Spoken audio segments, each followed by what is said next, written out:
Assalamu alaikum, dear students. Hope you are doing well. You are good. So, हमारा last lecture जो organic chemistry का है, last chapter भी आपकी organic chemistry का, that is hydrocarbons.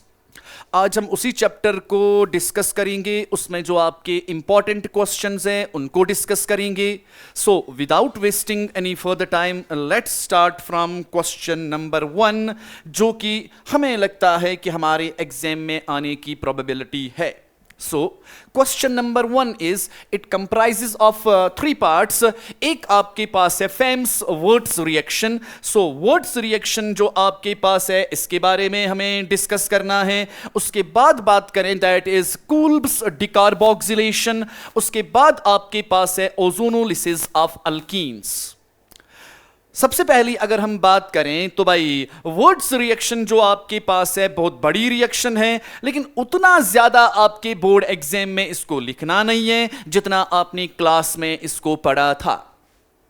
Wurtz reaction के बाद कूल्ब्स जो आपके पास कूल्ब्स इलेक्ट्रोलिसिस भी इसको आप कहते हो, या कूल्ब्स डिकार्बोक्सिलेशन. एक्चुअली आपके एनसीईआरटी में इसको लिखा गया है by the name of Kolbe's decarboxylation.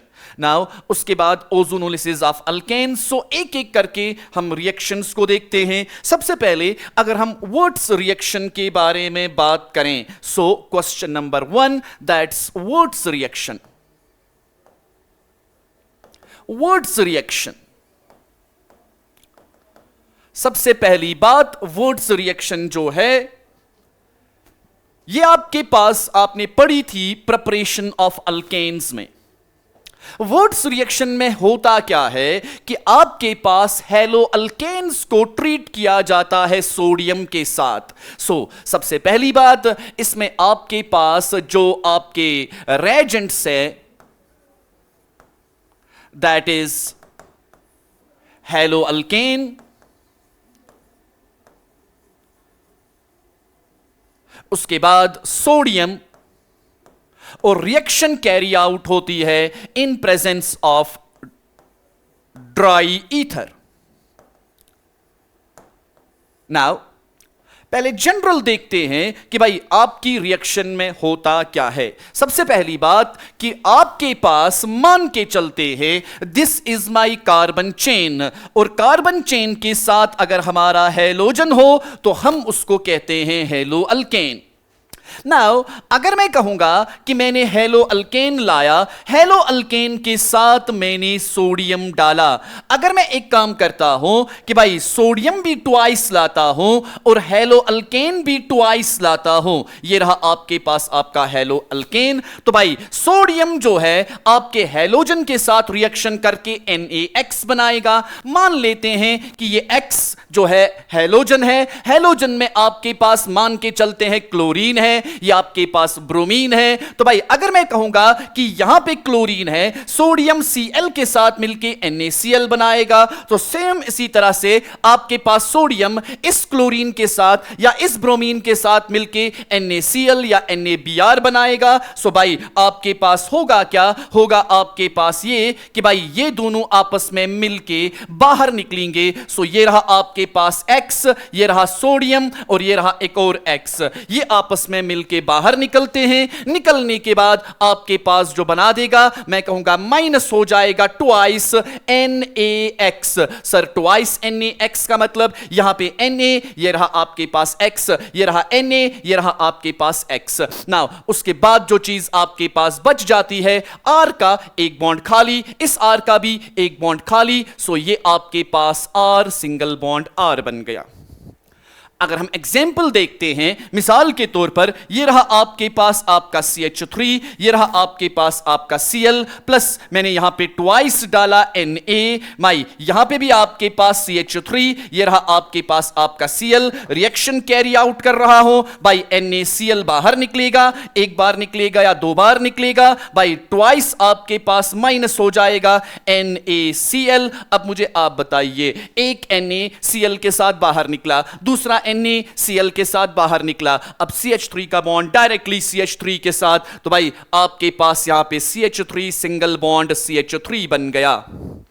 Reaction जो होती है ये कैरी आउट होती है in presence of dry ether reaction carry out होती है in presence of dry ether. So अब अगर हम वुड्स रिएक्शन के बारे में बात करें, सबसे पहली बात कि भाई आपके पास वुड्स रिएक्शन में हेलो अल्केन्स का ट्रीटमेंट किया जाता है, किसके साथ? सोडियम के साथ। तो भाई इसके बाद अगर हम लिखेंगे when haloalkanes are treated with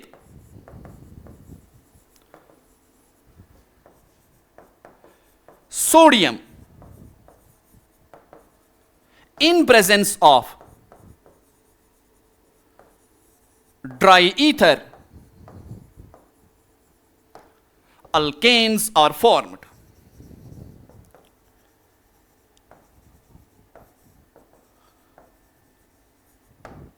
अगर आप ये भी लिखना चाहते हो कि भाई रिएक्शन जो है इसका मैकेनिज्म जो होता है, रिएक्शन का मैकेनिज्म जो होता है, दैट इज आपके पास फ्री रेडिकल एडिशन रिएक्शन।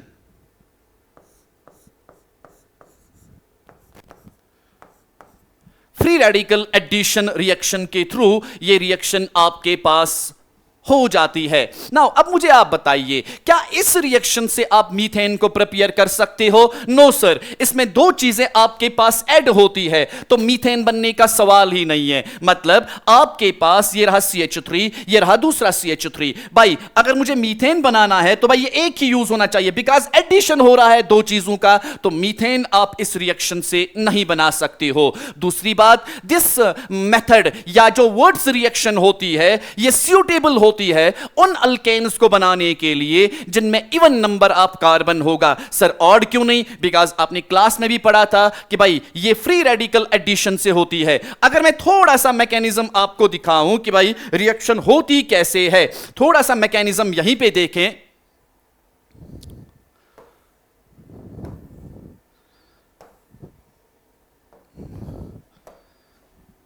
मान लेते हैं इसी रिएक्शन का हम मैकेनिज्म देखते हैं। भाई अगर मैं कहूंगा कि मान लेते हैं सबसे पहले रिएक्शन में सोडियम जो होता है ये आता है और एक इलेक्ट्रॉन लॉस करके Na पॉजिटिव बनाता है, प्लस देता है आपके पास इलेक्ट्रॉन्स। मतलब सर आपको पता है सोडियम जो होता है, कल भी हमने देखा था कि सोडियम का एटॉमिक नंबर 11 होता है। सो अगर मैं कहूंगा ये सोडियम है तो पहले शेल में आपके पास 2 इलेक्ट्रॉन्स होंगे और उसके बाद दूसरे शेल में आपके पास 8 इलेक्ट्रॉन्स होंगे और तीसरे शेल में आपके पास सिर्फ और सिर्फ 1 इलेक्ट्रॉन। तो भाई आपका सोडियम जो है इसको अपना ऑक्टेट कंप्लीट करने के लिए 7 इलेक्ट्रॉन्स की जरूरत है। तो ये क्या काम करता है, इस एक इलेक्ट्रॉन को ही बाहर निकालता है। जब इस एक इलेक्ट्रॉन को बाहर निकाला तो भाई सोडियम पे कौन सी चार्ज आएगी? पॉजिटिव। अब ये जो इनर लास्ट था भाई ये आपके पास लास्ट शेल बनेगा, तो भाई आपका इसका ऑक्टेट कंप्लीट होता है। तो सोडियम प्रेफर करता है कि भाई मैं हमेशा इन the form of Na positive रहूं। तो भाई अगर मैं कहूंगा सोडियम आया, इसने Na पॉजिटिव दिया और 2 इलेक्ट्रॉन्स आपके रिलीज कर दिए। क्योंकि अभी मैंने बोला रिएक्शन में 2 टाइम्स सोडियम इस्तेमाल होता है, तो 2 बार सोडियम आएगा, 2 बार Na पॉजिटिव बनाएगा और 2 इलेक्ट्रॉन्स रिलीज करेगा।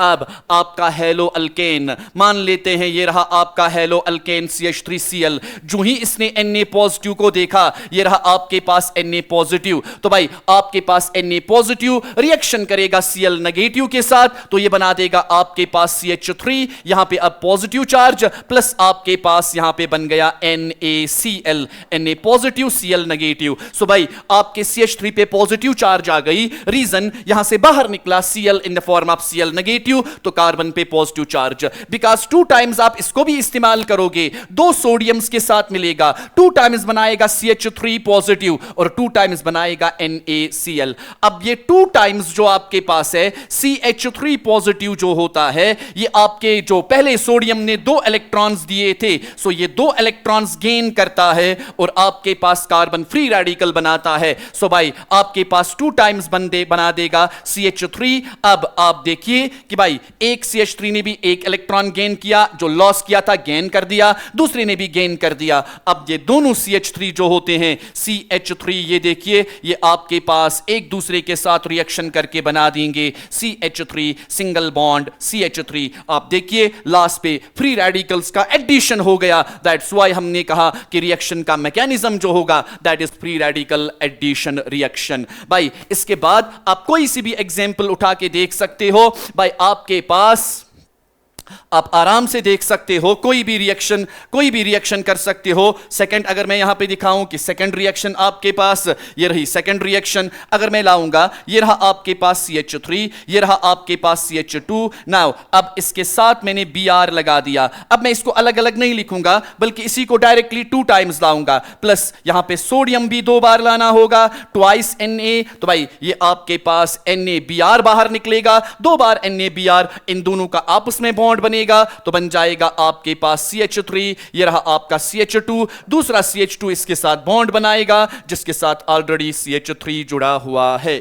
आई होप कि यहां तक आपको बात समझ में आ गई होगी। सो सिंपल, बिल्कुल क्रिस्प आपके बोर्ड एग्जाम में लिखना है। भाई आपके पास आप देख सकते हो, मान लो कि आपके पास यहां पे थर्ड रिएक्शन भी अगर आप देखना चाहते हो, मान लो ये बेंजीन नहीं है, ये साइक्लोहेक्साइल है। भाई यहां पे आपके पास मैंने क्लोरीन लाया, इसको भी 2 टाइम्स लाया, रिएक्शन कैरी आउट होगी इन प्रेजेंस ऑफ सोडियम, और साथ में आपको देना पड़ेगा ड्राई ईथर सोडियम के लिए। ये रहा आपके पास ड्राई ईथर। नाउ अब आपके पास यहां पे सोडियम और Cl बाहर निकलेगा, ये 2 रिंग्स आपस में जुड़ जाएंगी। आप ऐसे आपके पास अपनी रिएक्शन कर सकते हो।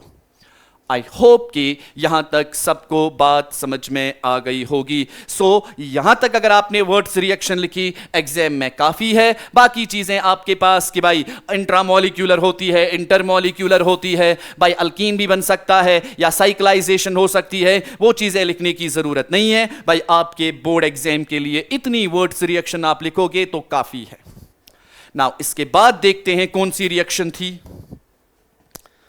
आई think Kolbe's decarboxylation. Kolbe's decarboxylation का दूसरा नाम अगर हम देखें, इट्स कूल्ब्स इलेक्ट्रोलिसिस।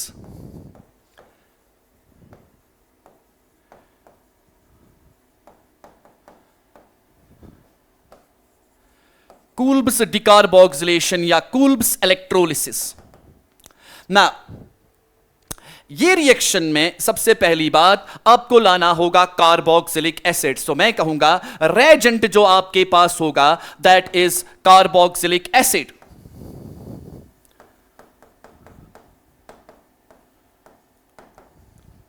उसके साथ डालना होगा NaOH, और साथ में इन दोनों की जब रिएक्शन होगी उसके बाद आपके पास होगी electrolysis.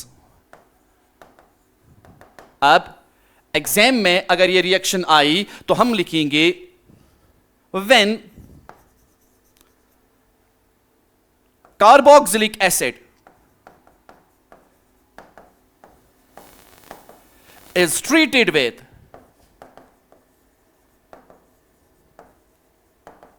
NaOH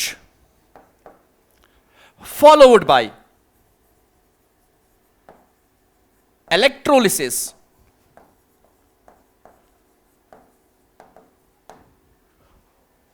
alkanes are formed.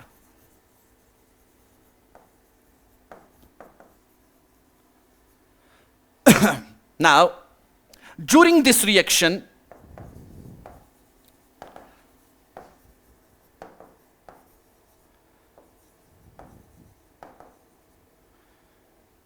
carbon dioxide is evolved at anode and hydrogen gas is released at cathode. देखते हैं कि भाई ये रिएक्शन जो आपके पास है ये होती कैसे है। तो भाई ये रिएक्शन कैसे होती है देखते हैं। सबसे पहले आपके पास आपको लाना होगा कार्बोक्सिलिक एसिड। मैं एग्जांपल लेता हूं, से फॉर एग्जांपल मैंने यहां पे एक कार्बोक्सिलिक एसिड लिया, दैट इज CH3। ये रहा आपके पास C डबल बॉन्ड O, ये रहा आपका OH।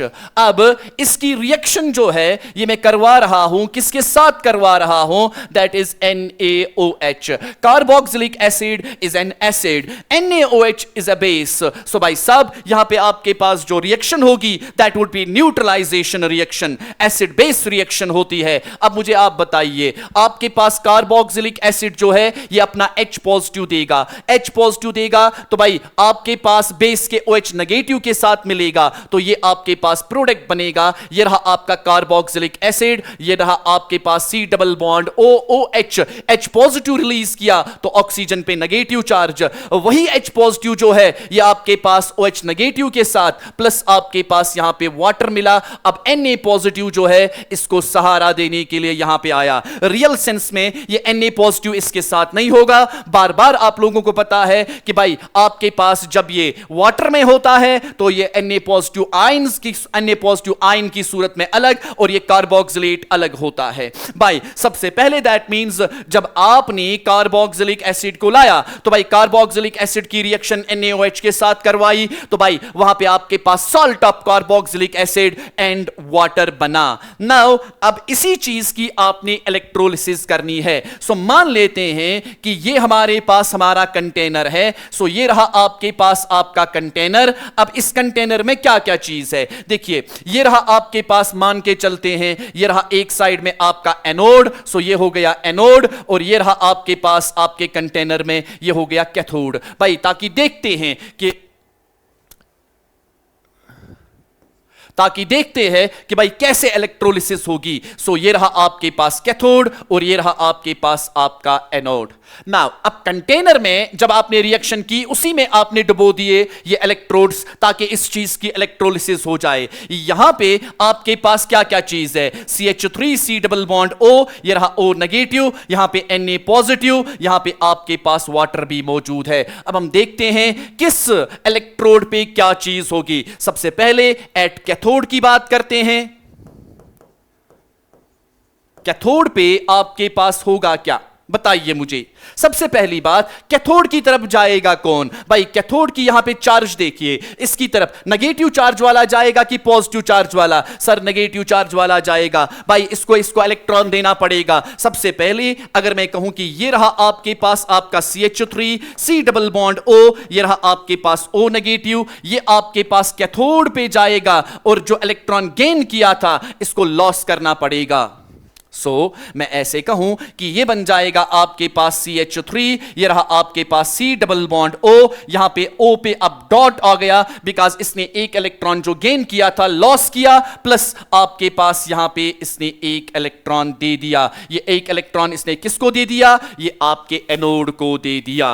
नाउ अब मुझे बताइए, अगर मैं आपसे कहूंगा ये रहा आपका CH3, ये रहा C डबल बॉन्ड O, ये रहा अब फ्री रेडिकल ऑक्सीजन, अब ये इस कार्बन के साथ बॉन्ड बनाने की कोशिश करेगा। और याद कीजिए आपके पास जब फ्री रेडिकल होता है उस वक्त होमोलिसिस होती है। सो भाई साहब ये वाला बॉन्ड जो आपके पास ब्रेक होगा, तो भाई ब्रेक होने के बाद इस कार्बन के साथ जो ये इलेक्ट्रॉन है ये अपना इलेक्ट्रॉन ले जाएगा, ये अपना इलेक्ट्रॉन। सो भाई यहां पे आपके पास एक तो बन जाएगा CH3, ये रहा इसका अपना फ्री रेडिकल इलेक्ट्रॉन, और यहां पे इस कार्बन और इस ऑक्सीजन के दरमियान डबल बॉन्ड बन के कार्बन डाइऑक्साइड बनेगा। सो भाई साहब आपके पास आपके एनोड से रिलीज किया गया कार्बन डाइऑक्साइड। अब अगर मैं कहूंगा रिएक्शन 2 टाइम्स हुई तो 2 टाइम्स ये आएगा, तो ये 2 टाइम्स होगा और इलेक्ट्रॉन भी 2 टाइम्स देगा। नाउ 2 टाइम्स ये भी आएगा, 2 आपके पास ये भी मिलेंगे और 2 बार आपके पास कार्बन डाइऑक्साइड रिलीज होगा। नाउ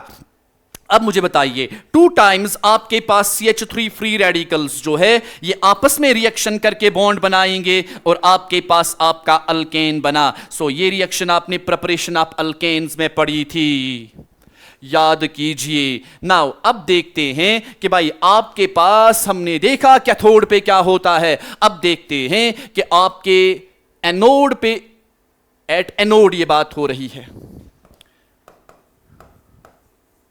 अब देखते हैं एट कैथोड क्या हो रहा है। एट कैथोड कैथोड इस साइड में है।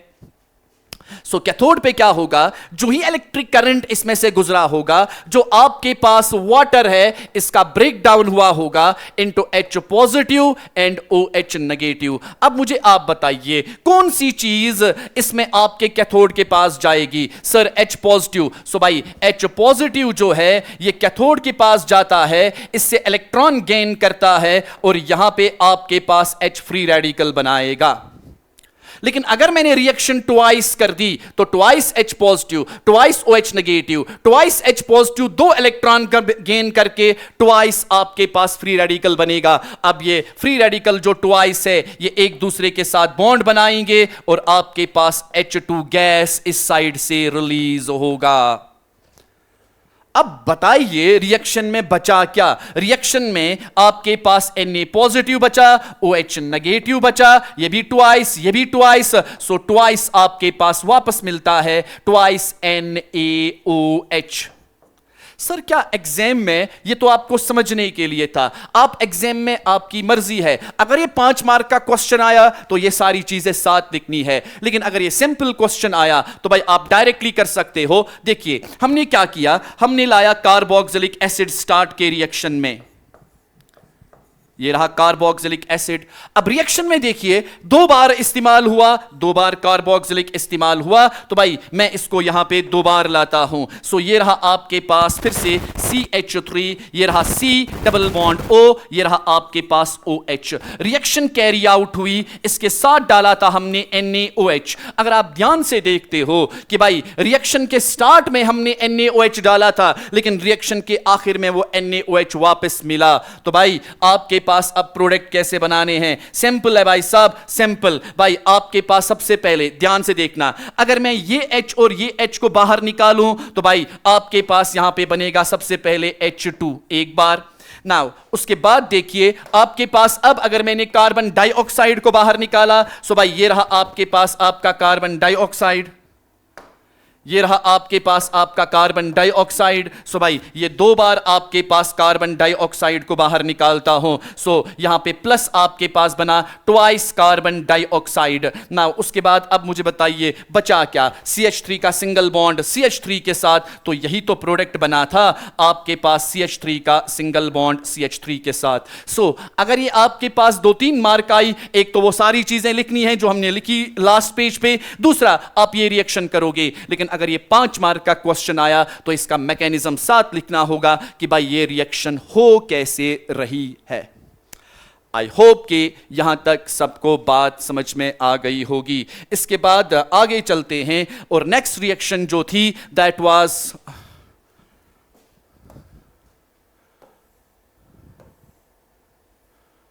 आई थिंक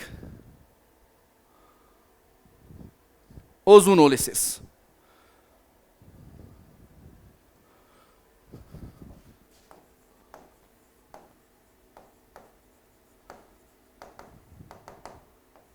सो ओजोनोलिसिस आपके पास किन में होती है? जहां तक आपका सिलेबस है ओजोनोलिसिस आपके पास थी अल्कीन्स में, तो आप लिखोगे सबसे पहले रेजेंट जो आपके पास ओजोनोलिसिस में होगा वो कौन कौन सा होगा? रेजेंट जो हमारे पास होगा ओजोनोलिसिस में दैट वुड बी, एक तो आपके पास, या सबसे पहले सबस्ट्रेट लिखते हैं कि किस पे अटैक होगा उसको हम सबस्ट्रेट कहते हैं। सो सबस्ट्रेट जो आपके पास होगा दैट वुड बी अल्कीन।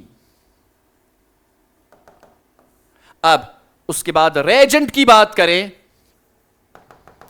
एक तो आपके पास O3, साथ में आपके पास Zn एंड H2O। भाई इसकी मौजूदगी में आपके पास ओजोनोलिसिस होती है। आपकी ऑर्गेनिक केमिस्ट्री में ओजोन जो है 11th और 12th में एक जगह पे इस्तेमाल होता है, दैट इज ओनली ओजोनोलिसिस। भाई अगर कभी भी आपके पास आपके एग्जाम में O3 दिखा तो भाई समझ लेना ये आपकी ओजोनोलिसिस है।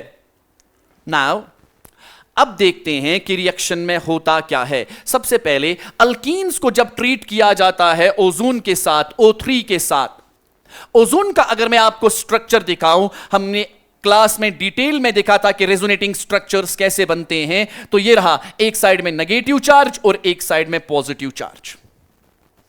नाउ अगर मैं आपसे कहूंगा कि भाई ओजोनोलिसिस में आपके पास रिएक्शन जो होती है किसके साथ होती है, भाई O3ZnH2O, और वो रिएक्शन जो है वो कैरी आउट होती है विद अल्कीन्स के साथ। भाई प्रोडक्ट या तो आपका अल्डिहाइड बनता है या तो कीटोन बनता है। सो भाई सब अगर मैं कहूंगा कि ओजोनोलिसिस में होता क्या है, सो हम सिंपल लिखेंगे व्हेन, वो अब आप खुद लिखोगे, व्हेन अल्कीन्स,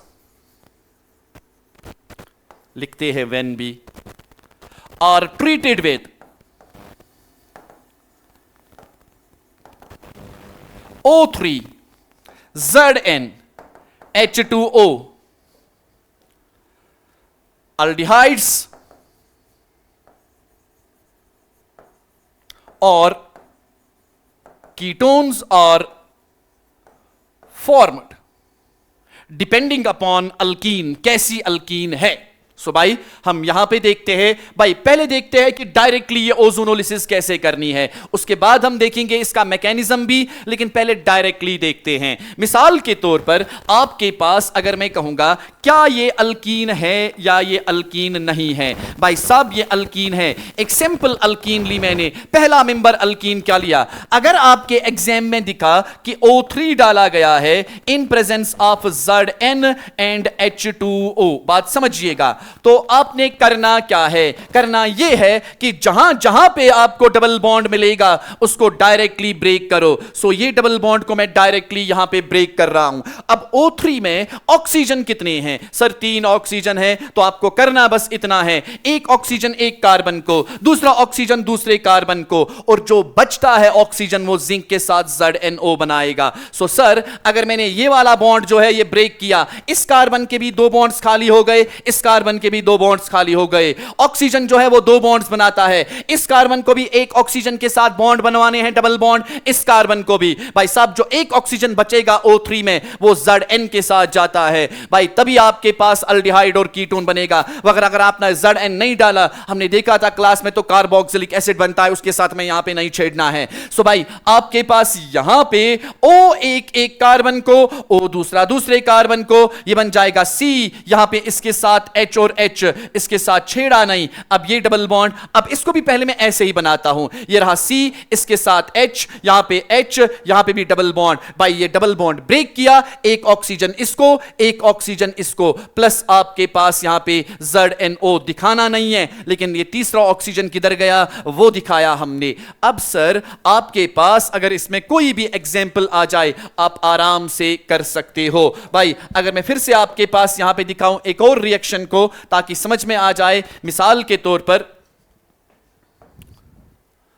अगर मैं कहूं कि यहां पे आपके पास है CH3, ये रहा आपके पास कार्बन, इसके साथ H है, ये रहा, या H ऐसे दिखाता हूं ताकि सबको समझ में आ जाए, ये रहा आपके पास H, यहां पे डबल बॉन्ड कार्बन के साथ, इसके साथ भी H, ये रहा आपके पास आपका CH3। अब एग्जाम में नजर आया सर लिखा हुआ था O3Zn या और साथ में H2O, सर अगर नहीं लिखा है डायरेक्टली आई ओजोनोलिसिस, पिछले साल आई थी। भाई आपने क्या काम करना है, सिंपली इस पाई बॉन्ड को ब्रेक करना है। सो भाई आपके पास यहां पे प्रोडक्ट जो बनेगा दैट इज C, ये रहा आपके पास इसके साथ H, डबल बॉन्ड बना दिया ऑक्सीजन के साथ।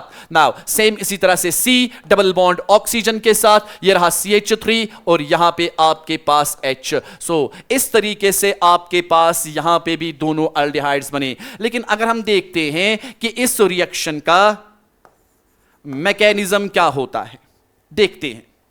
सबसे पहले जब मैं लाऊंगा, ये रहा C, इसके साथ आपका CH3, ये रहा आपका H, यहां पे डबल बॉन्ड है कार्बन के साथ, ये रहा CH3 और ये रहा आपके पास आपका H। अब मुझे आप बताइए, जब ओजोन मैंने अभी बोला था कि जब ओजोन आपने इसके साथ पहले डाला दैट मींस आपने डाला O3, तो O3 की शक्ल मैंने अभी बताई आपको, इसका एक रेजोनेटिंग स्ट्रक्चर कुछ इस तरह से होता है, ऑक्सीजन पे नेगेटिव और इस ऑक्सीजन पे पॉजिटिव। वरना O जो होता है डबल बॉन्ड ऑक्सीजन, यहां पे O पे नेगेटिव और पॉजिटिव, अगर ये बॉन्ड ब्रेक हो गया यहां पे नेगेटिव और यहां पे पॉजिटिव तो ऐसा बन जाएगा। तो भाई अगर मैं कहूंगा कि ये इसके पास आ गया बॉन्ड बनाने के लिए, अब इस बॉन्ड को ब्रेक होना पड़ेगा। अब मुझे बताइए होमोलिसिस या हेट्रोलिसिस? सर हेट्रोलिसिस, बॉन्ड का ब्रेक डाउन जो होगा अनइवन होगा। जिस साइड से ऑक्सीजन नेगेटिव वाला आएगा उस कार्बन पे पॉजिटिव, बिकॉज ऑलरेडी इस पे नेगेटिव चार्ज है, और जिस साइड से ओ पॉजिटिव आएगा उस पे आपके पास नेगेटिव। तो भाई मैं आपके पास ऐसा कहूं, जब ये बॉन्ड ब्रेक हो जाएगा मैं ऐसे लिखूं, ये कार्बन, यहां पे आपके पास आपका CH3, ये रहा आपके पास H, ये अब सिंगल बॉन्ड रहेगा। यहां पे आपके पास कार्बन, यहां पे भी आपके पास CH3, और ये रहा आपके पास आपका H। जब ओजोन आएगा, ये रहा आपके पास ऑक्सीजन ऑक्सीजन ऑक्सीजन, ये रहा आपके पास ओजोन। ओजोन के एक साइड में यहां पे पॉजिटिव चार्ज मान के चलिए, तो यहां पे नेगेटिव चार्ज आपके पास हुई होगी, इन्होंने आपस में बॉन्ड बनाया। सेम यहां पे नेगेटिव चार्ज, तो यहां पे पॉजिटिव चार्ज, ये बन गया। आपकी एनसीईआरटी इस वाले स्ट्रक्चर को नहीं बनाती है, वो डायरेक्टली ओजोनॉइड बनाती है। लेकिन भाई साहब पहले आपके पास मोलोनोजॉइड बनता है, उसके बाद ओजोनॉइड बनता है। So this thing is called molozonide. अब आपको पता है कि पेरोक्सी लिंकेज जो होती है ये हाईली अनस्टेबल, यहां पे भी देखिए पेरोक्सी लिंकेज, यहां पे भी देखिए पेरोक्सी लिंकेज। सो भाई साहब आपके पास एक ऑक्सीजन को ऊपर रीअरेंज किया जाता है ताकि स्टेबिलिटी मिल जाए। सो भाई ये रहा आपके पास आपका CH3, ये रहा H, ये रहा आपके पास आपका CH3, ये रहा आपका H। नाउ ये ऑक्सीजन एक को ऊपर भेज दिया गया। सो भाई आपके पास दिस थिंग इज कॉल्ड ओजोनॉइड। आपकी एनसीईआरटी डायरेक्टली इसी चीज को बनाती है। सो अगर आपसे पूछा गया एग्जाम में intermediate formed during the ozonolysis is called, that is called ozonide, बात समझिएगा। लेकिन जो ही मैंने अब इसके साथ डाला, क्या डाला, एक तो ZN वाटर डाला, तो भाई आपके पास होता क्या है, सिंपली सिंपल भाई ये इसके साथ बॉन्ड ब्रेक करके ये इसके साथ चला जाता है, यहां पे आपके पास ये इससे बॉन्ड ब्रेक करता है, ये आपके पास इलेक्ट्रो बॉन्ड इसके साथ ये वाला बॉन्ड ब्रेक करता है। सो रिजल्टेंट आपके पास क्या होता है, ये जो ऑक्सीजन बाहर निकला ये जिंक के साथ तो बन गया ZNO प्लस आपके पास, अब देखिए ये रहा आपका CH3, सर CH3, ये रहा कार्बन, इसके साथ H भी मौजूद है, CH3 कार्बन H। जब इसने इसके साथ बॉन्ड बनाया तो भाई डबल बॉन्ड ऑक्सीजन, भाई ये वाला बॉन्ड ब्रेक कर दिया, ये इलेक्ट्रॉन ये ले गया। नाउ सेम यहां पे देखे, यहां पे भी सर कार्बन था, कार्बन के साथ CH3 था, इसके साथ आपके पास H है। नाउ ये वाला बॉन्ड जो है, अब ऑक्सीजन ऑलरेडी एक बॉन्ड बनाया था, इसके साथ बॉन्ड ब्रेक करके यहां पे बॉन्ड बनाया। सो सर ये भी आपके पास डबल बॉन्ड O, और सर जो ऑक्सीजन है वो आपके पास जिंक ले गया। तो भाई आई होप कि आपको ये बात समझ में आ गई होगी। सर आपने तो बोला इससे कीटोन्स भी बनते हैं, डिपेंड करता है कि भाई आप अल्डिहाइड, आप अल्कीन कैसा ले रहे हो। मान लेते हैं मैंने यहां पे आपके पास लिया ऐसा अल्कीन,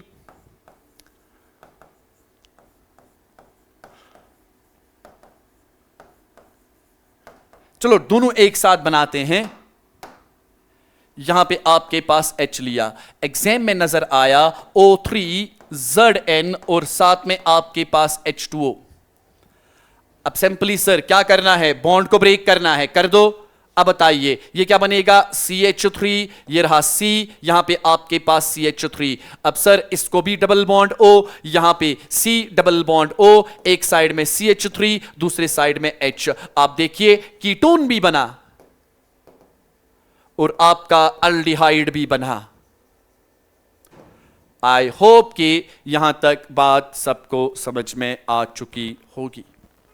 नाउ आगे चलते हैं। Explain the general mechanism of electrophilic substitution reaction on benzene. Give reactions involved in the following. Electrophilic substitution reactions important, हर साल इनमें से एक रिएक्शन आपको आएगी। सो हम सबसे पहले देखते हैं general mechanism of electrophilic substitution reactions. So भाई पहले अगर आप देखोगे सो जनरल मैकेनिज्म,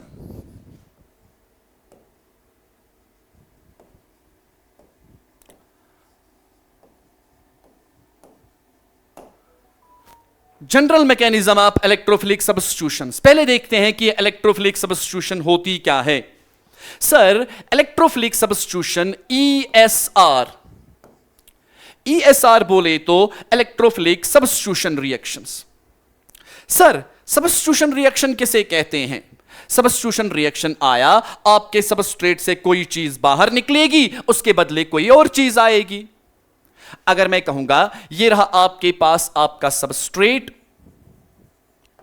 ये L, कोई नई चीज आएगी जो लिविंग ग्रुप को, जो चीज आपके पास इसमें होगी उससे बाहर निकालेगी। मैं कहूंगा मान लो वो आपके पास इलेक्ट्रोफाइल था, इलेक्ट्रोफाइल आया, इसको बाहर निकालेगा, खुद इसके साथ जुड़ जाएगा, तो यहां पे आपके पास सबस्ट्रेट के साथ इलेक्ट्रोफाइल जुड़ गया, प्लस आपके पास लिविंग ग्रुप को निकाला बाहर। सब्स्टिट्यूशन का मतलब ये आया ये गया। अगर ये इनकमिंग ग्रुप इलेक्ट्रोफाइल है तो इसको कहा जाता है इलेक्ट्रोफिलिक सब्स्टिट्यूशन रिएक्शन।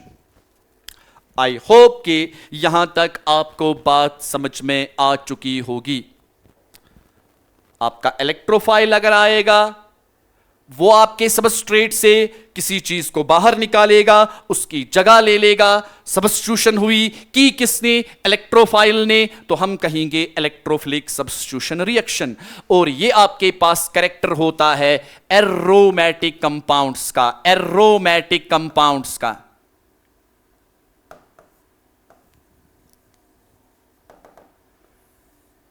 अब आपके सिलेबस में जो एरोमेटिक कंपाउंड है दैट इज बेंजीन। सो मान के चलते हैं ये रही हमारे पास हमारी बेंजीन। बेंजीन में हर कार्बन के साथ हाइड्रोजन होता है। Formula is C6H6। So this is my benzene. Alternate आपके पास यहां पे होता, ऑल्टरनेट यहां पे आपके पास होता है पाई और सिग्मा। सो ये रही मेरी बेंजीन। अब मैंने क्या काम किया? सब्स्टिट्यूशन जो है वो इलेक्ट्रोफाइल डालना है इसके साथ। अब मुझे बताइए इलेक्ट्रोफाइल किसे कहा जाता है? इलेक्ट्रोफाइल कहा जाता है इलेक्ट्रॉन लविंग स्पेशी को। आप मुझे बताइए आपके पास इलेक्ट्रोफाइल जो होता है वो किस चीज को कहा जाता है जिसको इलेक्ट्रॉन चाहिए होंगे? बेंजीन को अगर आप देखते हो, बेंजीन में आप बेंजीन को ऐसे भी बनाते हो। इसको बनाने का मतलब ही है कि भाई हर कार्बन पे इलेक्ट्रॉन डेंसिटी सेम है। तो बेंजीन के हर कार्बन पे जो ये पाई इलेक्ट्रॉन डेंसिटी होती है ये सेम होती है। सो अगर मैं आपसे कहता हूं कि भाई अगर ये इलेक्ट्रोफाइल आपके पास आएगा, अटैक करेगा, ये इस कार्बन पे भी अटैक कर सकता है क्योंकि इसने भी सेम कंडीशन में है, इस कार्बन पे भी, इस कार्बन पे भी, बेंजीन में किसी भी कार्बन पे अटैक कर सकता है। अब जब बेंजीन पे किसी भी कार्बन पे अटैक करेगा, बात समझिएगा, जब इलेक्ट्रोफाइल मान लो इस कार्बन पे पाई बॉन्ड का ब्रेकडाउन, यहां पे नेगेटिव आना चाहिए, यहां पे पॉजिटिव, तभी ये इस इलेक्ट्रोफाइल को इलेक्ट्रॉन दे सकता है। लेकिन अगर आपके पास इलेक्ट्रोफाइल का अटैक इस कार्बन पे हुआ, बॉन्ड ब्रेक होगा, यहां पे पॉजिटिव यहां पे नेगेटिव, तब जाके ये इसको इलेक्ट्रॉन देके इसके साथ बॉन्ड बना सकता है। सेम ये इलेक्ट्रोफाइल इस कार्बन पे भी अटैक कर सकता है तो ये बॉन्ड ब्रेक होगा, ये इलेक्ट्रोफाइल इस कार्बन पे अटैक तो ये बॉन्ड ब्रेक होगा। डिपेंड होगा किस साइड से इलेक्ट्रोफाइल आ रहा है।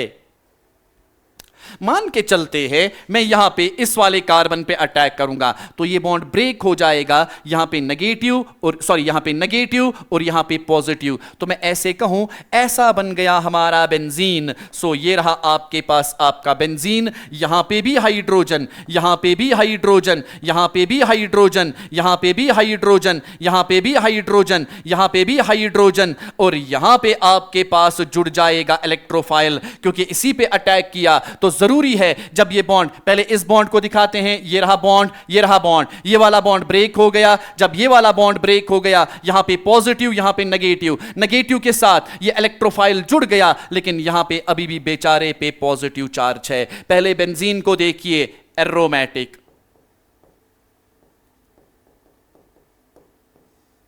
अब देखिए ये वाला कार्बन sp3 हो गया तो ये बन गई आपके पास नॉन एरोमेटिक। अब जब ये नॉन एरोमेटिक बेचारी हो गई तो बताइए ये स्टेबिलिटी से अनस्टेबल हो गई या अनस्टेबल से स्टेबल? सर ये स्टेबल से अनस्टेबल हो गई। तो ये अपने आप को स्टेबल करने के लिए रेजोनेंस का सहारा लेती है। यहां पे देखिए pi sigma vacant positive charge, 1 का जाएगा 3 पे, 3 का आएगा 1 पे। रेजोनेंस से आपके पास चीज स्टेबल होती है। सो मैं कहूंगा इसने अपने आप को स्टेबल करने के लिए रेजोनेंस का सहारा लिया। अब आपके पास हो क्या जाएगा, देखिए यहां पे हाइड्रोजन, यहां पे हाइड्रोजन, यहां पे हाइड्रोजन, यहां पे हाइड्रोजन, यहां पे हाइड्रोजन, यहां पे आपके पास हाइड्रोजन, लेकिन यहां पे इलेक्ट्रोफाइल भी है। अब देखिए इस पाई बॉन्ड के साथ हमने छेड़ना नहीं है। 1 का जाएगा 3 पे तो पॉजिटिव चार्ज यहां पे, 3 का आएगा 1 पे तो पाई बॉन्ड यहां पे। अभी भी आपके पास अनस्टेबल, आगे फिर से रेजोनेंस होगी। फिर से देखिए पाई सिग्मा, ये रहा वैकेंट ऑर्बिटल, फिर से आपके पास रेजोनेंस। जब रेजोनेंस फिर से हो जाएगी तो भाई आपके पास यहां पे, अगर मैं अब बात करूं यहां पे बेंजीन में हर कार्बन पे हाइड्रोजन दिखाया सर, हर कार्बन पे हाइड्रोजन होता है। सो ये रहा आपके पास हर कार्बन पे हाइड्रोजन, लेकिन इस कार्बन के साथ इलेक्ट्रोफाइल भी है।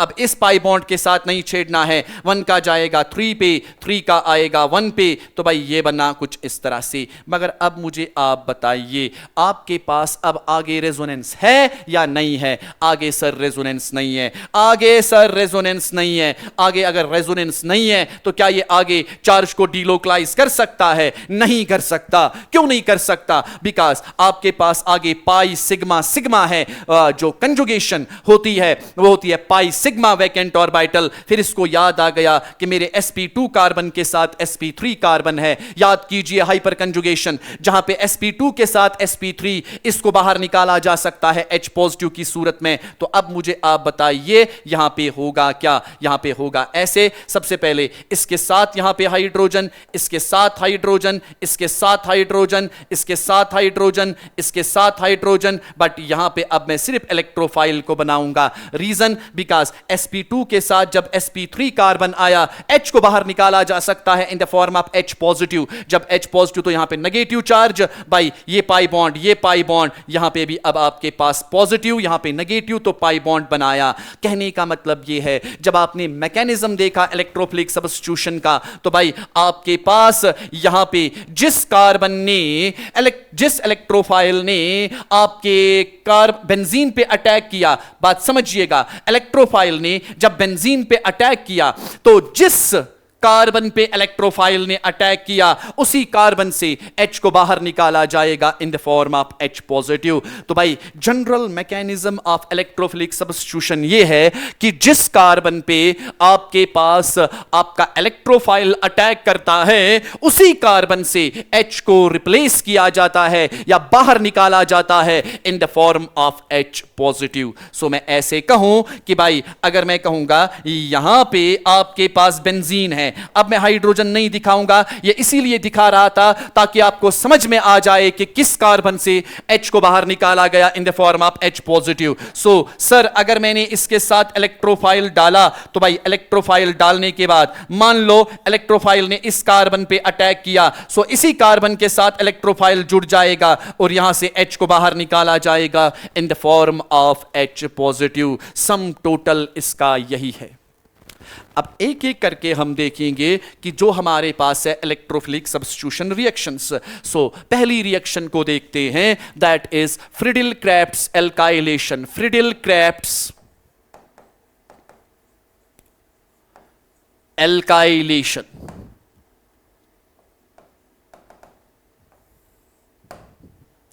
फ्रिडिल-क्रेफ्ट्स एल्काइलेशन में नाम ही बताता है एल्काइलेशन, एल्काइल ग्रुप ऐड हो जाएगा।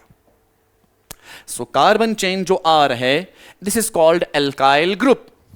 सो इसमें सबस्ट्रेट जो आपके पास होगा दैट वुड बी बेंजीन। आपके केस में जो रेजेंट्स होंगे वो होगा हेलो अल्केन, मगर रिएक्शन कैरी आउट होगी in presence of catalyst AlCl3 anhydrous. अब रिएक्शन होती कैसे है? मान लो कि ये आपके पास आपका बेंजीन है। अब सबसे पहली बात अगर मैं कहूंगा कि मैंने इसके साथ डाला CH3Cl, रिएक्शन कैरी आउट हो रही है in presence of AlCl3 anhydrous.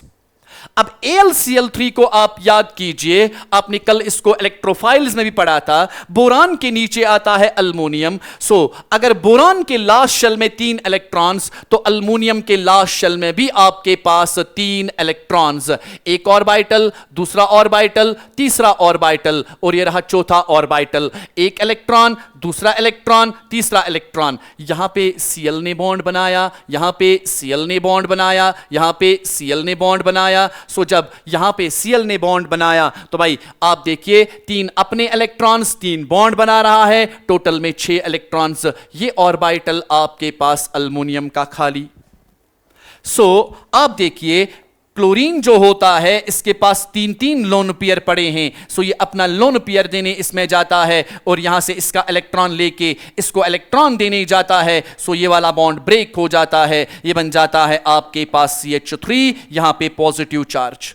अब आप बताइए, CH3 पॉजिटिव चार्ज को इलेक्ट्रॉन चाहिए, ये इलेक्ट्रोफाइल बन गया, बेंजीन पे अटैक करेगा। बेंजीन पे जब अटैक करेगा तो भाई आपके पास यहां पे कहीं पे भी अटैक कर सकता है, और जिस कार्बन पे अटैक करेगा उसी से आपके पास H को बाहर निकालेगा इन the form of H positive. मान लो इस कार्बन से आपके पास यहां पे अटैक किया तो जुड़ जाएगा, H को बाहर निकाला जाएगा इन the form of H positive. वो वापस इस Cl नेगेटिव के साथ रिएक्शन करेगा, वो तो दूसरी बात है, लेकिन ये हो गई आपके पास आपकी इलेक्ट्रोफिलिक सब्स्टिट्यूशन रिएक्शन।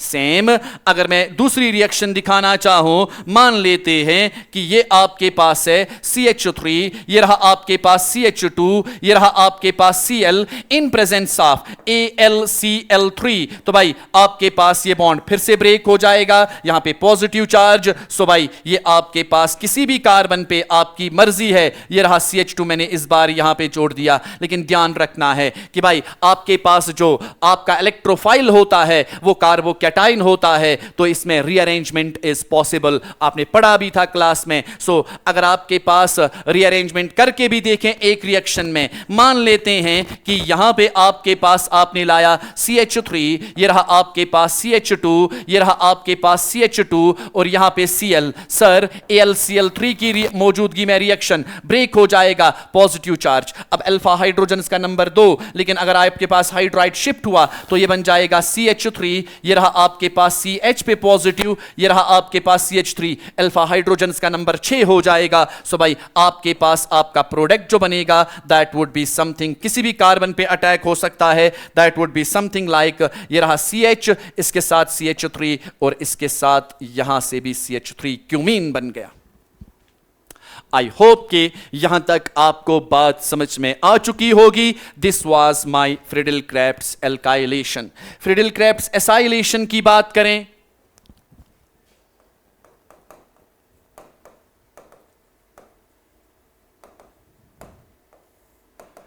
अब एल्काइल ग्रुप नहीं जोड़ना है बल्कि एसाइल ग्रुप जोड़ना है। एसाइल ग्रुप क्या होता है? एसाइल ग्रुप होता है RC double bond O, this thing is called acyl. तो यहां पे सबस्ट्रेट फिर से वो होता है आपके पास आपकी बेंजीन, जो रेजेंट होगा अब की बार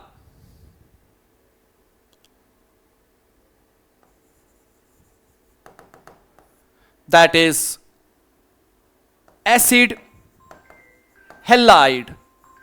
सो एसिड हैलाइड की मौजूदगी में आपके पास ये रिएक्शन कैरी आउट होती है। रिएक्शन कैरी आउट जब होती है तो भाई एसिड हैलाइड की मौजूदगी में होती है। सो भाई इन प्रेजेंस ऑफ वही AlCl3 की मौजूदगी में होती है। सो भाई मैं क्या काम कहूंगा, मैं यहां पे आपके पास बेंजीन जो है, बेंजीन के साथ अब की बार डाल रहा हूं acid halide. This is my acid halide, C double bond O मान के चलते हैं, ये रहा आपके पास acid chloride. Now in presence of AlCl3 reaction हो रही है, आप ये बॉन्ड ब्रेक कर सकते हो, ये इधर जाएगा, फिर से यहां पे आपके पास ये बन जाएगा CH3, ये रहा C डबल बॉन्ड O, यहां पे पॉजिटिव चार्ज, फिर से आपका इलेक्ट्रोफाइल तैयार हुआ। भाई आपके पास यहां पे किसी भी कार्बन पे अटैक कर सकते हो, जब किसी भी कार्बन पे अटैक कर सकते हो हो, लेकिन अटैक जो करेगा वो कार्बन करेगा। सो मान लो इस कार्बन पे अटैक किया, सी का बॉन्ड इस कार्बन के साथ, बाकी डबल बॉन्ड O और CH3।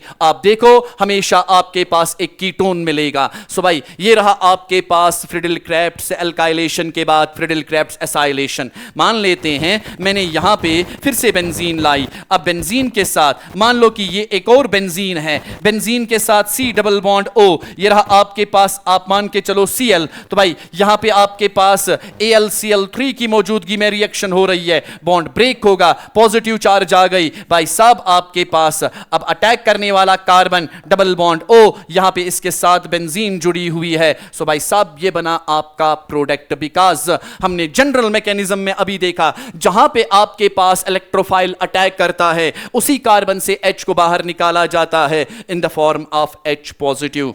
इसके बाद एक और रिएक्शन देखते हैं, रिएक्शन का नाम जो है that is directly halogenation. Halogenation का मतलब हो गया एडिशन, जब अब आपके पास रिप्लेसमेंट जो होगी that would B bye halogen. Now reaction को देखते हैं। रिएक्शन में आपके पास सबसे पहली बात जो रिएक्शन होगी, फिर से यहां पे सबस्ट्रेट चूंकि इलेक्ट्रोफिलिक सब्स्टिट्यूशन चल रही है, बेंजीन होगी। उसके बाद रेजेंट जो होगा that would be something like halogen in presence of anhydrous AlCl3। अब आप बताइए रिएक्शन कैसे होगी? बिल्कुल इजी है, बिल्कुल इजी। भाई आपने Cl2 डाला, अब इन प्रेजेंस ऑफ AlCl3। अब मुझे आप बताइए, अगर मैं कहूंगा ये रहा Cl single bond Cl, bond फिर से ब्रेक होगा, इलेक्ट्रॉन देने गया, इस पे पॉजिटिव चार्ज आएगी। भाई हैलोजिनेशन करनी है कहीं पे भी, मैं यहां पे अब की बार करता हूं। तो भाई आपके पास इलेक्ट्रोफाइल आया, जिस कार्बन पे अटैक करेगा वहां से H को बाहर निकालेगा इन the form of H positive. Same अगर मैं Br से इस्तेमाल करूंगा, मान लीजिए मैंने Br2 डाला, रिएक्शन कैरी आउट होगी इन प्रेजेंस ऑफ AlCl3 या FeCl3 या फिर FeBr3 या फिर Fe भी इस्तेमाल कर सकते हो। भाई आपके पास यहां पे सिर्फ ऐसा रिएजेंट होना चाहिए जिसके पास वैकेंट ऑर्बिटल हो, ताकि इसको इलेक्ट्रॉन देने जाए, यहां पे बॉन्ड ब्रेक होके पॉजिटिव चार्ज। भाई आपके पास यहां पे प्रोडक्ट जो बनेगा दैट वुड बी ब्रोमोबेंजीन। सो ये थी आपके पास आपकी हैलोजिनेशन। हैलोजिनेशन के बाद अगर हम बात करें that would B nitration.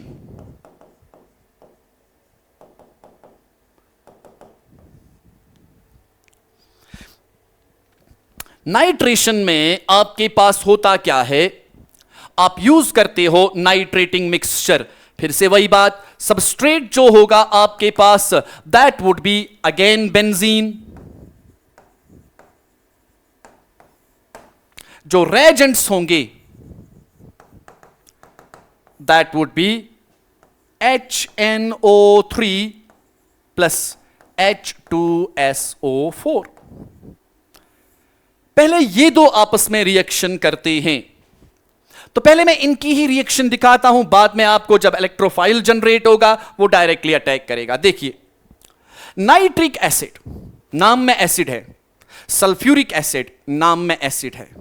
Nitric acid जो है वो तभी एसिड है, या सल्फ्यूरिक एसिड जो है वो तभी एसिड है जब इनके सामने कोई ऐसी चीज होगी जिनका एसिडिक कैरेक्टर इनसे कम होगा। लेकिन अगर इनके सामने कोई ऐसी चीज आई जिनका एसिडिक कैरेक्टर इनसे भी ज्यादा हुआ, तब उनको एक्ट करना पड़ेगा as base. That means acid base is a relative concept. Acid तब तक एसिड नहीं है जब तक न उसके सामने बेस हो।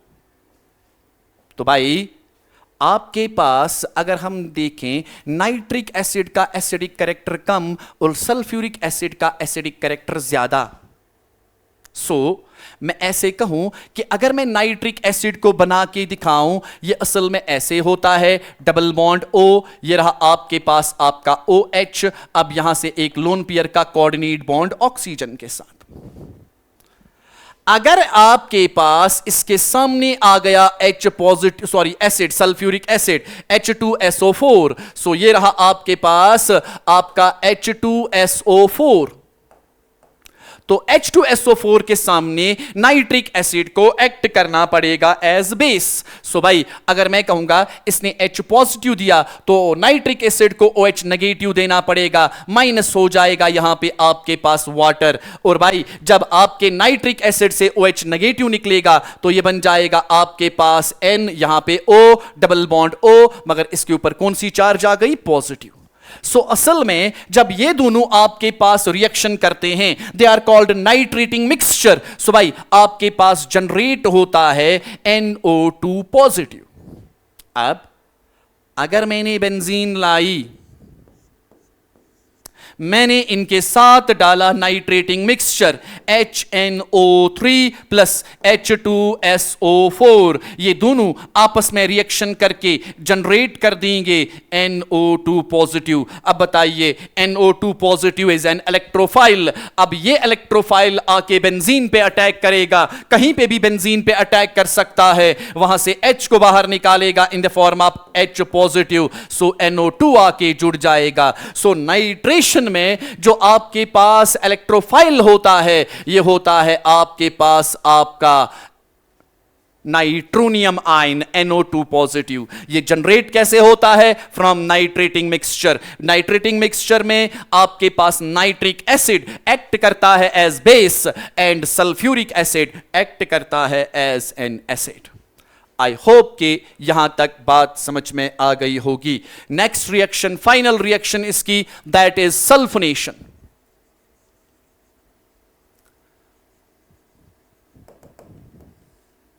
सबस्ट्रेट फिर से बेंजीन बेचारा,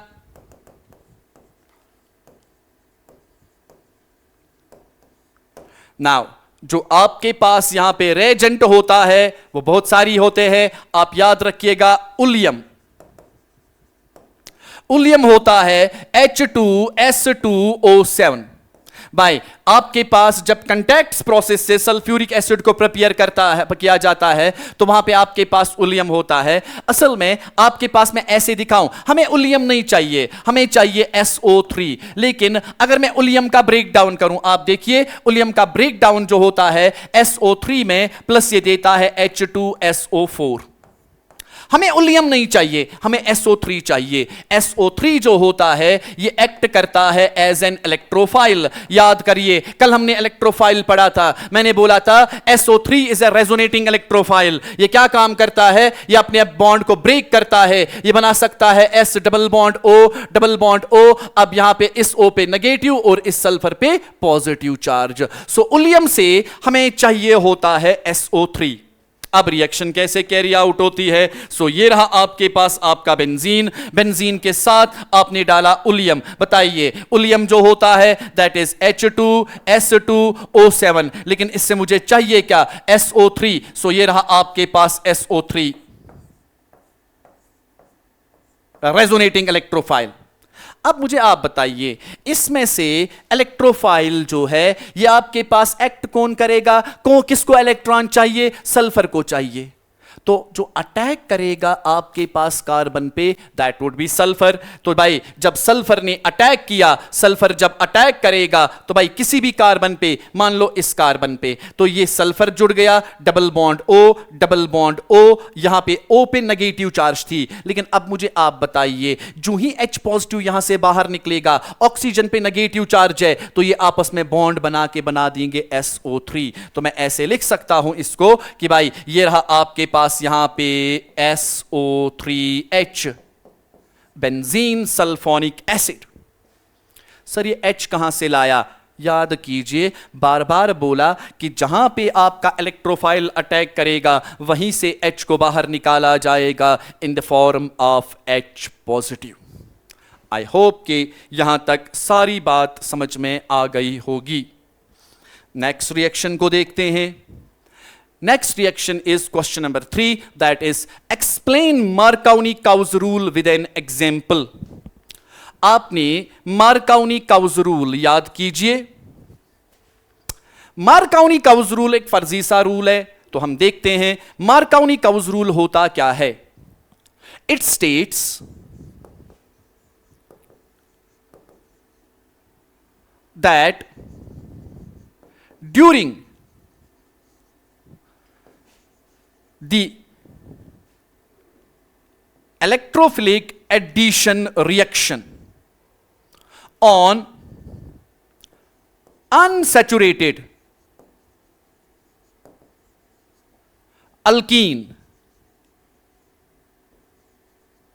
hydrogen या H positive will add at carbon having more number of hydrogens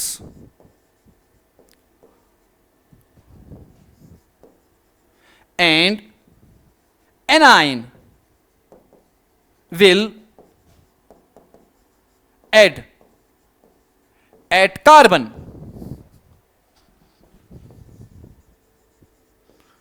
having less number of hydrogen along carbon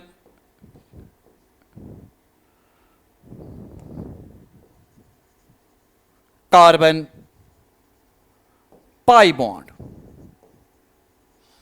मतलब क्या हुआ कि भाई इन अनसैचुरेटेड अल्कीन्स या अल्काइन्स में भी मान लेते हैं कि ये आपके पास है CH3, ये रहा आपके पास CH। अगर मैं पहले सैचुरेटेड पहले सिमेट्रिकल, तो भाई ताकि समझ में आ जाए अनसिमेट्रिकल, भाई अगर मैं कह रहा हूं कि ये रहा CH2 डबल बॉन्ड CH2, अगर मैं इसको ब्रेक करूंगा बीच में तो ये वाला पार्ट सेम, दैट मींस ये सिमेट्रिकल होगा। एसिमेट्रिकल का मतलब या अनसिमेट्रिकल का मतलब होता है अगर मान लेते हैं मेरे पास फॉर एग्जांपल अगर मान लेते हैं कि भाई मेरे पास यहां पे ये वाला एक कंपाउंड आ गया, यहां पे भी डबल बॉन्ड है, मुझे अब बताइए अगर मैं इसको ब्रेक करूंगा ये वाला पार्ट और ये वाला पार्ट सेम नहीं है। तो हमें कहा गया जब इस पे एडिशन होता है इलेक्ट्रोफिलिक एडिशन, मान लेते हैं मुझे इसके साथ ऐड करवाना है HI या HBr, सो H पॉजिटिव Br नेगेटिव।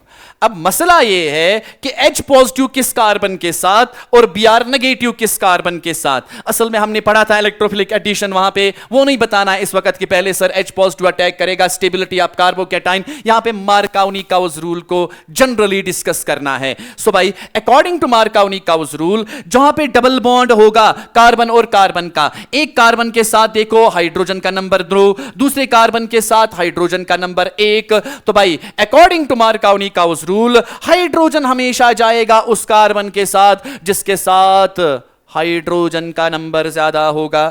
तो that means according to Markovnikov's rule hydrogen इस कार्बन के साथ जिसके साथ हाइड्रोजन का नंबर 2 और Br एनाइन उस कार्बन के साथ जिसके साथ हाइड्रोजन का नंबर कम। तो भाई आपके पास जो प्रोडक्ट बनेगा दैट वुड बी CH3, ये रहा आपके पास CH, इसी के साथ आके Br जुड़ जाएगा, सिंगल बॉन्ड यहां पे CH2 का अब CH3 बन जाएगा। या अगर मैं एसिडिक हाइड्रेशन करवाऊं, से फॉर एग्जांपल मान लेते हैं मैंने एक कंपाउंड लिया CH3, ये रहा आपके पास CH2, ये रहा आपके पास CH, डबल बॉन्ड यहां पे CH2। अब वाटर की रिएक्शन इसके साथ मान लेते हैं आपके पास H2O in presence of H positive. मैंने आपको बोला था कि भाई अगर आप डायरेक्टली वाटर डालोगे तो ये डाइल्यूशन करेगा, एसिडिक हाइड्रेशन, क्योंकि H पॉजिटिव ही पहले अटैक करता है। वो हमने मैकेनिज्म में देखा था, पाई बॉन्ड ब्रेक होता है, यहां पे पॉजिटिव चार्ज जहां पे नेगेटिव तब जाके जुड़ जाएगा। आप देखा करते थे स्टेबिलिटी ऑफ कार्बोकैटायन। नाउ अगर मैं अब आपसे कहूंगा बताइए, अकॉर्डिंग टू मार्कोनी-काउज रूल इस कार्बन के साथ 2 hydrogen, according to Markovnikov's rule इस कार्बन के साथ 1 हाइड्रोजन, हाइड्रोजन हमेशा उस कार्बन के साथ जाएगा जिसके साथ हाइड्रोजन का नंबर ज्यादा, और बाई एनाइन उसके साथ जिसके साथ आपके पास हाइड्रोजन का नंबर कम। तो प्रोडक्ट जो बनेगा that would be something like this. ये बनेगा आपके पास CH के साथ OH और सिंगल बॉन्ड यहां पे आपके पास CH3। ये एग्जांपल्स भी आ गई। आई होप के यू गॉट द क्वेश्चन कि भाई आपको मार्कोनी-काउज रूल को कैसे डिफाइन करना है with an example. Next question देखते हैं। Explain free radical substitution reaction of alkenes. याद कीजिए, सबसे पहले अगर हम सबस्ट्रेट देखते हैं, कहा ही गया free radical substitution of alkanes, alkane होगा। रेजेंट जो होता है दैट इज हैलोजन, मगर रिएक्शन होती है in presence of light. Light के बगैर ये रिएक्शन नहीं होती। और याद कीजिए मैंने आपको बोला था लाइट की मौजूदगी में आपके पास होमोलिसिस,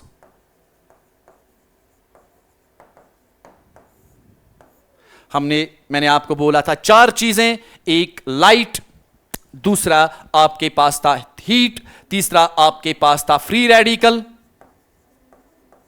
और चौथा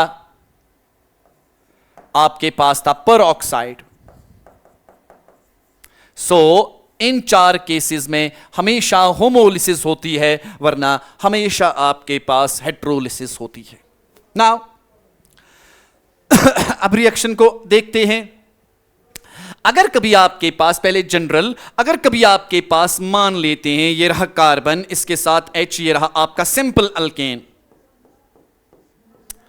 आपके पास आपका हैलोजन दिया गया, मान लेते हैं Cl2, मगर साथ में आपके पास लाइट है, तो भाई साहब आप करोगे क्या? सिंपली आपके पास होमोलिसिस, अभी हम देखेंगे मैकेनिज्म में, भाई आपके पास एक ClH के साथ तो बना देंगे यहां पे HCl प्लस दूसरा जो आपके पास Cl2 है, एक नहीं है, एक ClH के साथ, अब इस कार्बन का बॉन्ड खाली, दूसरा Cl इसी के साथ, तो ये बन जाएगा CH3, अब इसके साथ जुड़ गया कौन? Cl। लेकिन अगर हैलोजन एक्सेस में है, मतलब यहां पे आपके पास CH4 दिया गया प्लस Cl2 डाला गया, लेकिन अब Cl2 के साथ ऊपर लिखा है एक्सेस, रिएक्शन कैरी आउट होगी इन प्रेजेंस ऑफ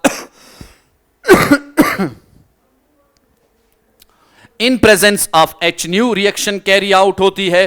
भाई एक्सेस का मतलब है जितनी बार इस्तेमाल करना चाहते हो उतनी बार इस्तेमाल कर लो। एक आएगा, एक H को बाहर निकालेगा, उसको रिप्लेस करेगा, दूसरा आएगा दूसरे को, तब तक आपके पास, जब तक न आपके पास चारों के चारों हाइड्रोजन्स को बाहर निकाला जाएगा।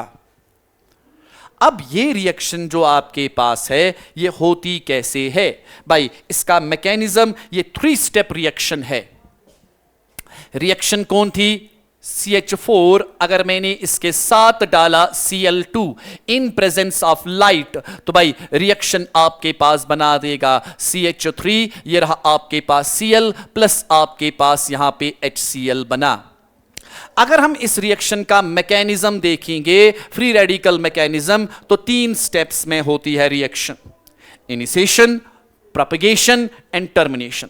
लेकिन मैंने आपको ऑलरेडी क्लास में भी बताया हुआ है, जब आप रिएक्शन लेबोरेटरी कंडीशंस में करवाते हो ना, आप एक मॉलिक्यूल की रिएक्शन नहीं करवाते हो। यहां पे अगर मैं बात करूंगा ना इसकी, इसका मतलब होता है एक मोल। एक मोल का मतलब क्या होता है? एक मोल का मतलब होता है कि भाई आपके पास 6.022 इंटू 10⁻23 पार्टिकल्स इसमें मौजूद है। नाउ अगर मैं देखूंगा कि भाई यहां पे क्लोरीन भी कितने हैं, यहां पे अगर कुछ नहीं सामने है, स्टैचोमेट्रिक कोएफिशिएंट 1 भी है, फिर भी 6.022 इंटू 10⁻23 पार्टिकल्स है। सो ये अनलिमिटेड पार्टिकल्स होते हैं, इसीलिए मैकेनिज्म भी वैसे ही शो होता है। सबसे पहले रिएक्शन की शुरुआत होती है। रिएक्शन की शुरुआत क्या होती है? रिएक्शन की शुरुआत होती है इनिशिएशन स्टेप से, पहले स्टेप से। तो होता क्या है, जो Cl2 है आपके पास ये Cl का बॉन्ड Cl के साथ होगा, लेकिन एक दिन क्या हुआ, इन पे लाइट पड़ी। अब बताइए, लाइट की मौजूदगी में होमोलिसिस या हेट्रोलिसिस? होमोलिसिस होती है। तो भाई मैं कहूंगा कुछ मॉलिक्यूल्स जो आपके पास क्लोरीन्स है, इनका होमोलिसिस हुआ, तो भाई आपके पास ये Cl अलग फ्री रेडिकल की सूरत में। नाउ अब मुझे आप बताइए, आपके पास दूसरा स्टेप जो होता है, रिएक्शन की स्टार्ट हुआ, रिएक्शन का इनिशिएशन हुआ, अब रिएक्शन आगे बढ़ेगी।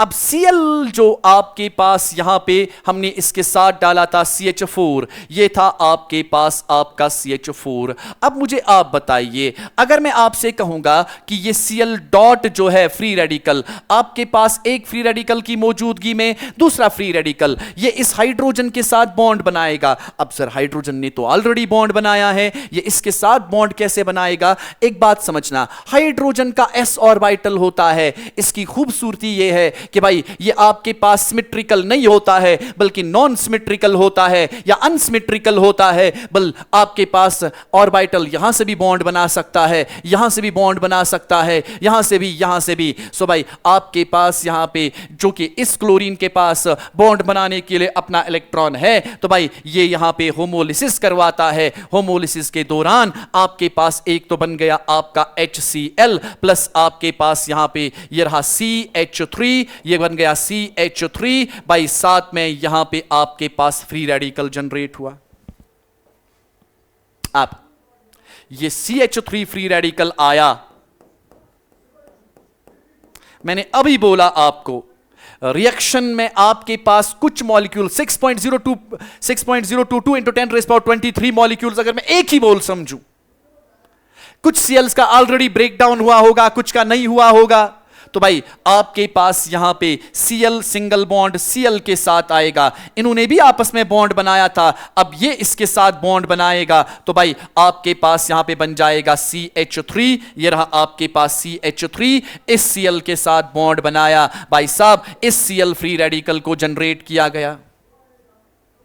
ये Cl फ्री रेडिकल जनरेट फिर से जाएगा, वैसे ही ऐसे CH4 के पास रिएक्शन कंटिन्यूअसली होती जाएगी जब तक न सारे मोल्स कंज्यूम होंगे। और फाइनली आपके पास टर्मिनेशन स्टेप में, टर्मिनेशन में आपके पास क्या हो जाएगा, फ्री रेडिकल लास्ट पे बचा होगा, ये बचा होगा CH3 फ्री रेडिकल बचा होगा, या फिर आपके पास CH3 फ्री रेडिकल के बचा होगा, या फिर आपके पास Cl भी इन the form of free radical बचा होगा। भाई आपके पास हो क्या सकता है लास्ट पे, CH3 आपके पास अपने जैसे CH3 के साथ भी बॉन्ड बना सकता है, जो कि न होने के बराबर होगा, बना सकता है CH3 सिंगल बॉन्ड CH3। ये Cl अपने जैसे Cl के साथ भी बॉन्ड बना सकता है, तो भाई यहां पे वापस बन सकता है Cl2। अब ये आपके पास आपका CH3 फ्री रेडिकल अपने जैसे या सॉरी Cl के साथ बॉन्ड बना सकता है, तो बन सकता है फिर से CH3Cl, लेकिन ये बहुत माइन्यूट क्वांटिटी में होता है, 0.00001% मान लीजिए ये न होने के बराबर होता है। टर्मिनेशन जो बच्चे होंगे आपके पास वही आपके पास यहां पे। अब अगर मैं कहूंगा एग्जाम में आपके पास आ गया, मान लीजिए ये कंपाउंड दिया गया CH3, ये रहा आपके पास CH3, नाउ यहां पे आपके पास Cl2 दिया गया इन प्रेजेंस ऑफ H²। आप यहां से H निकाल के उसके साथ Cl, यहां से H निकाल के उसके साथ Cl, आपकी मर्जी, दोनों सूरतों में कंपाउंड जो है वो सेम बनेगा। ये रहा आपके पास CH2, मैंने यहां से Cl को निकाला और यही लगा दिया। लेकिन अगर आपके पास ऐसा आ गया, ये रहा CH3, ये रहा आपके पास CH2, ये रहा आपके पास CH3, अब मुझे आप बताइए, तो यहां पे आपके पास मान के चलते हैं Cl डालो, Br डालो, जो भी आपकी मर्जी है, मैं Cl डाल रहा हूं, तो बताइए अब यहां से भी H आपके पास निकाल के Cl आ सकता है, यहां से भी H निकल के Cl आ सकता है, यहां से भी H निकल के Cl आ सकता है। देखो यहां से निकले, यहां से निकले, सेम बात, दोनों सूरतों में 1 क्लोरोप्रोपेन बनेगा, लेकिन अगर यहां से निकला तो वो बन जाएगा 2 क्लोरोप्रोपेन, चाहे यहां से नंबरिंग करो चाहे यहां से। सो मैं कहूंगा एक तो बन जाएगा आपके पास CH3, ये रहा आपके पास CH2। अब मैं पहले इससे निकालता हूं, यहां पे आ गया Cl, दूसरा, आपके पास यहां पे बन सकता है CH3, अब मैं बीच वाले से निकालूंगा, यहां पे आ गया आपके पास ये। अब कोई कहेगा सर यहां से भी निकाल दो, भाई वो पहला वाला ही बन जाएगा। ये दोनों एक दूसरे के आइसोमर्स बन गए। कौन से आइसोमर्स? Positional isomers. ये 2 क्लोरोप्रोपेन, ये 1 क्लोरोप्रोपेन, लेकिन ये आपके पास माइनर बनेगा और ये मेजर। सर क्यों? क्योंकि आपके पास ये भी फ्री रेडिकल बना होगा अल्फा हाइड्रोजन 2, लेकिन जब यहां पे फ्री रेडिकल बनेगा अल्फा हाइड्रोजन का नंबर आपके पास 6 हो जाएगा। सो जितना इंटरमीडिएट स्टेबल होता है उतना आपके पास रेट ऑफ द रिएक्शन ज्यादा, उतना जल्दी वो बनता है।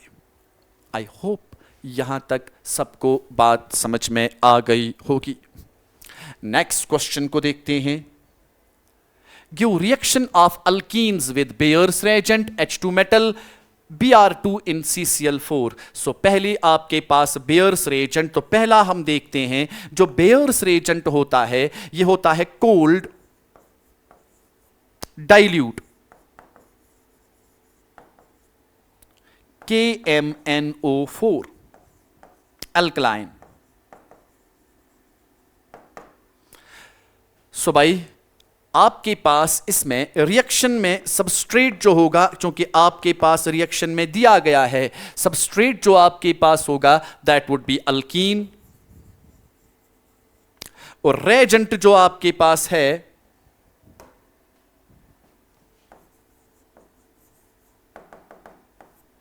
That is bears Regent.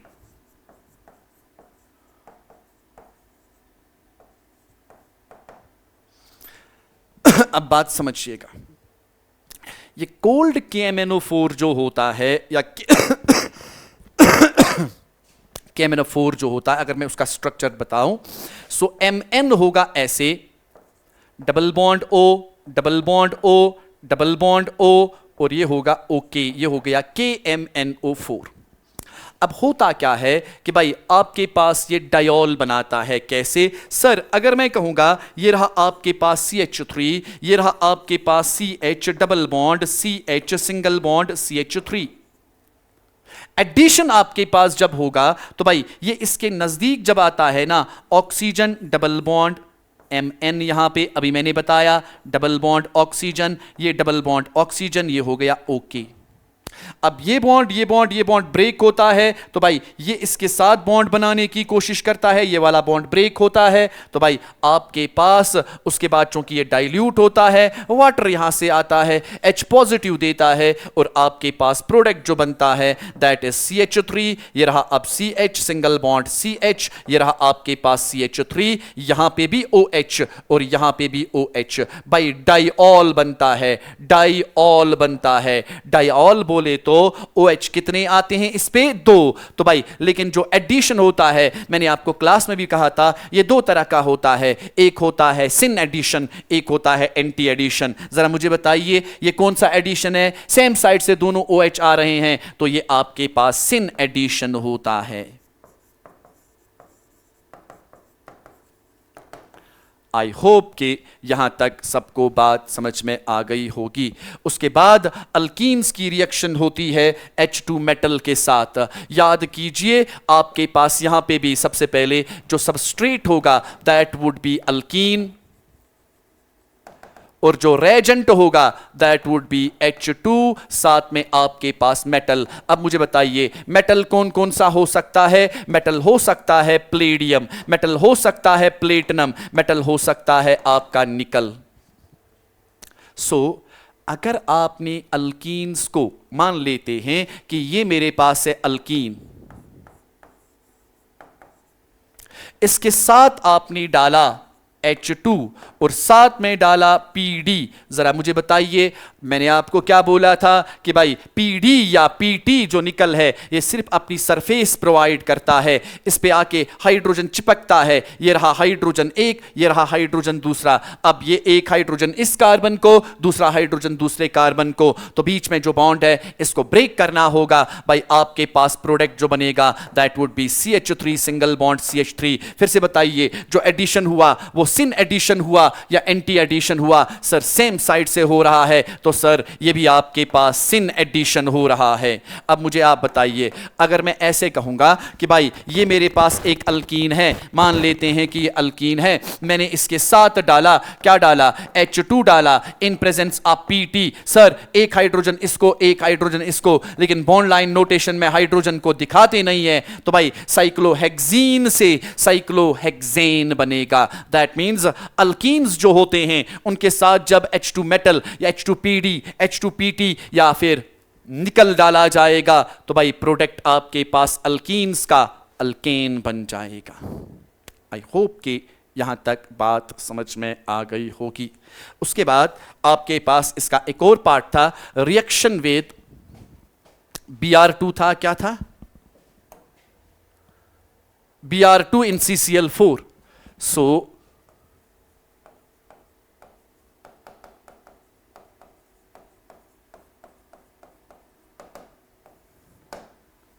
याद कीजिए, it was also test for unsaturation.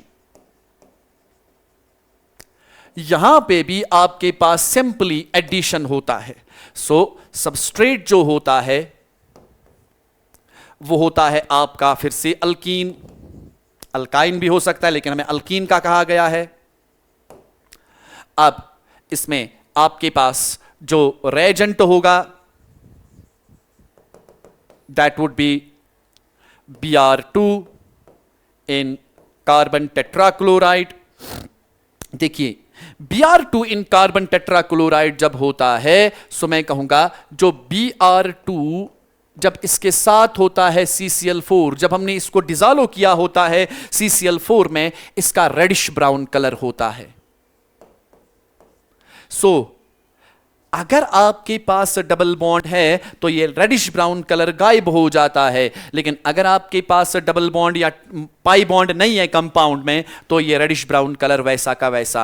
अब रिएक्शन कैसे होती है, सिंपल है भाई। मान लो कि आपके पास यहां पे है CH3, ये रहा आपके पास CH, यहां पे double bond CH, single bond यहां पे आपके पास CH3। नाउ अगर आपने इसके साथ डाला Br2 इन CCl4, CCl4, तो भाई आपने सिंपली क्या काम करना है, एक Br इस कार्बन के साथ, दूसरा Br इस कार्बन के साथ। सो भाई यहां पे आपके पास ये रहा H single bond CH single bond CH3। अब ये आ गया एक Br, ये आ गया आपके पास दूसरा Br। दैट मीन्स CCl4 की मौजूदगी में आपके पास जो हैलोजन होते हैं ये पाई बॉन्ड पे ऐड हो जाते हैं।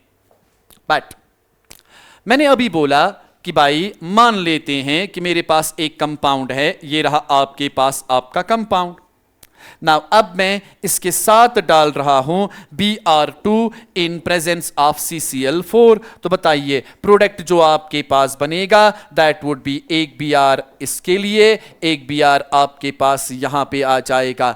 अब मुझे एक बात बताइए, इसका कलर जो होता है, देखो CCl4 जो होता है ना, अगर सिर्फ CCl4 का कलर देखें, ये रेडिश ब्राउन कलर नहीं होता, बल्कि ये ट्रांसपेरेंट वाटर की तरह होता है। अगर मैं आपको एक बीकर में CCl4 दे दूं, एक बीकर में आपके पास वाटर दे दूं, आप पहचान नहीं पाओगे कौन CCl4 है और कौन कलर से। भाई दोनों ट्रांसपेरेंट होते हैं, लेकिन जब इसमें Br2 डाला जाता है तो भाई आपके पास ये मिक्स हो गया इसके साथ, अब कलर जो है वो रेडिश ब्राउन है। लेकिन अब मुझे आप बताइए, दैट मींस दोनों के मिलने से रेडिश ब्राउन कलर। लेकिन अगर पाई बॉन्ड हो गया कंपाउंड में, तो भाई इस CCl4 में Br2 तो बाहर निकलेगा और आपके पास यहां पे इस पाई बॉन्ड पे ऐड हो जाएगा।